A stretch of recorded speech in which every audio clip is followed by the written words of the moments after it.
مزه شیرین موشک‌های ایرانی از دیشب تا سحر و دم صبح کماکان زیر زبون کاربرای شبکه‌های اجتماعی.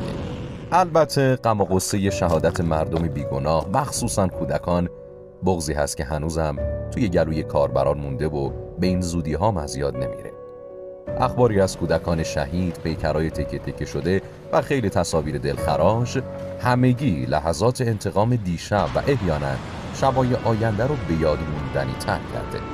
اخبار ضد و نقیض از حمله به برخی از پالایشگاه‌ها در فضای مجازی، صف همیشگی بنزین رو که معمولاً اولین نشونه بحران‌ها توی ایرانه رو به راه انداخته.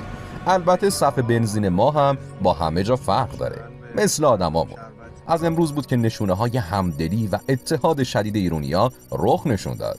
همین همدلی بود که باعث شد سامانه‌های اعلام اخبار امنیتی مردمی به دلیل استقبال و دریافت اخبار بسیار زیاد توی همون لحظات اولیه برای دقایقی از کار بیفته. امروز تا بعد از ظهر مشخص نبود پیاده روی عید قدیر برگزار میشه یا نه، اما حوالی ظهر خبر برگزاری این راهپیمایی با طعم ضد اسرائیلیش اومد. شاید هیچ جای دنیا و هیچ عقل مادی باور نمی‌کرد که این راهپیمایی، اونم در روز دوم جنگ، تبدیل به یکی از شلوغ‌ترین و ماندگارترین راهپیمایی‌های قدیر بشه.